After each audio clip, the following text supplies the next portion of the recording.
Okay guys, what I'm going to do now is open up, have a look inside. Just on the box, you've got some information, just a quick look at what it looks like. It's not due to diversity, this one. Yeah, it's 3D FPV. It's not 3D. Don't know what I mean by that. 32 degree field of view. Batteries are internal and it's powering a TS system. And that's it really. On this side, there's a few wireless receiving display. So the screen size 5-inch, 5.8 GHz receiver, 32 channels. LiPo battery inside, which is a 2000 mAh battery. You can charge it by USB. LiPo, what does that say again? Working voltage 4.2 volts. Resolution is 800 by 600 WVGA, which is quite good. Brightness 300 CD, adjustable, contrast adjustable, saturation adjustable, sensitivity is at minus 90 dBm and plus or minus 1 decibels, whatever that is, I don't really know. Video format NTS and PAL. Audio is adjustable if you want to listen to the audio. Power consumption is 300 milliamp and the size is 190 by 169 by 109 millimeters, and the weight of these things 185 grams. Okay, that's enough talking. Let's just see if we can get in. There was I've never opened these yet, so just bear with me a bit really tight. There you go. Slight damage to the box there, but it doesn't look like it's causing any damage. So inside, I'll just get everything out.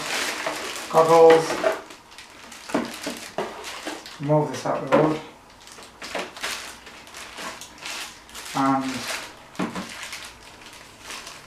USB cable, mini USB for powering up, charging, and a little mushroom antenna, which is the RX one. Not bad these actually, but there's another thing. And there's the goggles. Wow, look quite nice actually. They feel soft, like mobile phone. In fact, it's the same type of material which is on here, which is like a soft rubber grip, which I really like. So let's have a look. We've got some protective film on the front. Just take that off. Nice and shiny plastic, white, so reflect light. And on top, the straps, the 3-point harness system.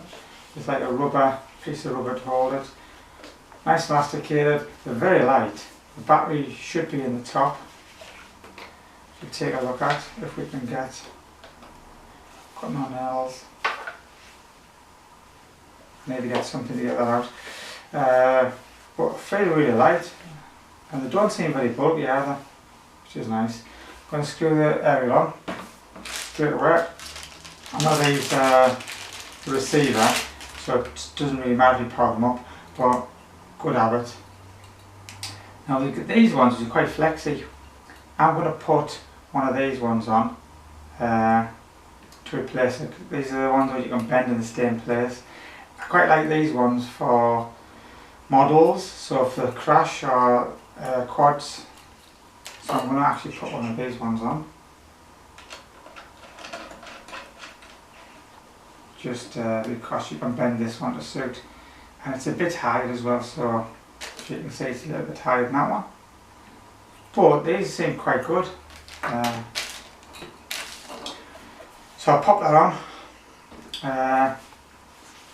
We've got some buttons on the side, and press 2 up and down button. There's a little light, LED light, which is a charging light for when you put your USB in, which goes into there. Then you've got a menu button and a power button and a plus and a minus for the volume, and that's it, controls. So if you want to go into the menu to scroll through to get your search, to search your channels, or you want to change the brightness, go to the menu and use the up and down buttons for that. Anything on the bottom, looks like a speaker.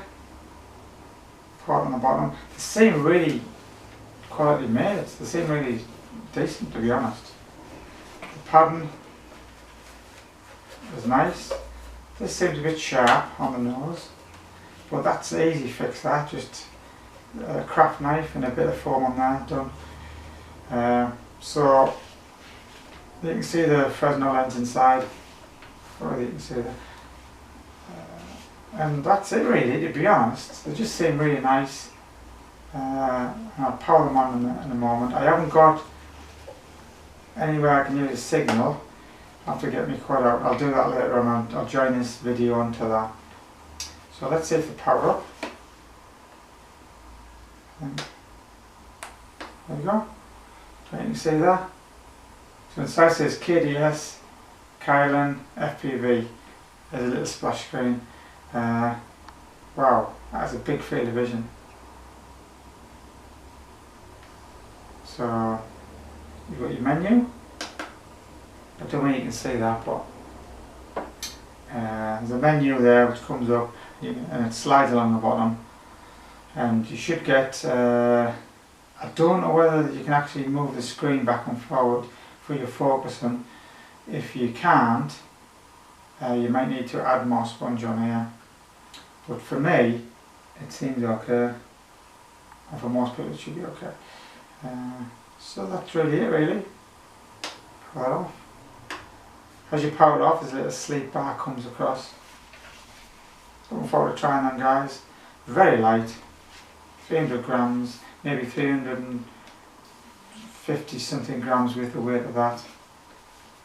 And there is an internal battery. And let me just get a pair of screwdriver, see if I can prise this open. Oh, I don't. I've got no nails. There you go. So, little hatch, and there's a little LiPo battery, which is 3.7 volts, 2000 mAh. It's a 10C. So that should last you an hour or so. Just pops in with a little GST connector, and the clip which goes in, it's probably one of the strongest clips I've ever seen, so you're no danger of losing that. And it looks like there is space for another antenna, so if I can imagine making another model and having a dual diversity, and that's why I probably have this alongside it, so if I did lose a signal I can take the glasses off and jump straight onto if this is a dual diversity. And what I'll probably do as well, which I've got some other antennas coming.